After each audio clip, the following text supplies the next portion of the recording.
দেশের স্বাধীনতা প্রিয় গণতান্ত্রিকামী মানুষ এই সংসদের দিকে প্রত্যাশা নিয়ে তাকিয়ে রয়েছে। আমরা এই সংসদকে প্রাণবন্ত করে তুলতে চাই।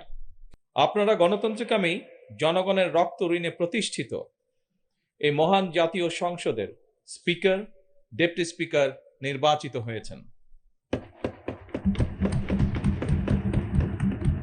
আপনাদেরকে প্রাণ ঢালা অভিনন্দন। আজ থেকে আপনারা আর কোনো দলের নন।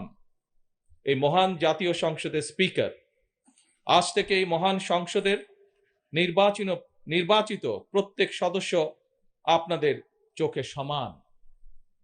আপনারা এই সংসদের অভিভাবক। মাননীয় স্পিকার, গত ১.৫ দশকের বেশি সময় ধরে সকল গণতান্ত্রিক রাজনৈতিক অধিকার কেড়ে নিয়ে জনগণকে দুর্বল জনগোষ্ঠীতে পরিণত করা হয়েছিল।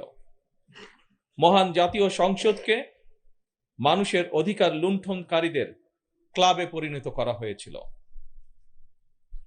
বিগত ১.৫ দশকে যারা নিজেদেরকে এমপি পরিচয় দিয়েছিল তারা কেউ জনগণের ভোটে নির্বাচিত ছিল না। কিন্তু আজ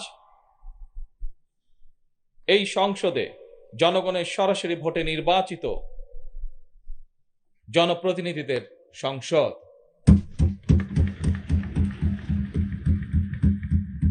আজকের এই সংসদ বাংলাদেশের জনগণের সংসদ। আপনারা আজ এই মহান সংসদের অভিভাবকের দায়িত্ব গ্রহণ করেছেন। দেশের স্বাধীনতা প্রিয় গণতান্ত্রিকামী মানুষ এই সংসদের দিকে প্রত্যাশা নিয়ে তাকিয়ে রয়েছে। মাননীয় স্পিকার, দেশ এবং জনগণের স্বার্থে আমরা এই সংসদকে অর্থবহ করতে চাই।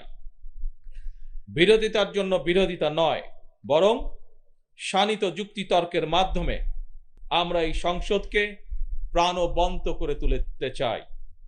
এই ক্ষেত্রে আপনাদের ভূমিকা সর্বাধিক।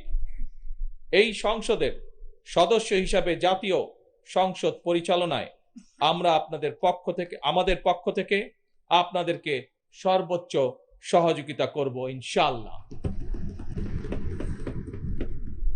আপনাদের এই নতুন ভূমিকার জন্য সকল সংসদ সদস্যের পক্ষ থেকে আবারও আপনাদেরকে জানাই শুভেচ্ছা, অভিনন্দন এবং ধন্যবাদ।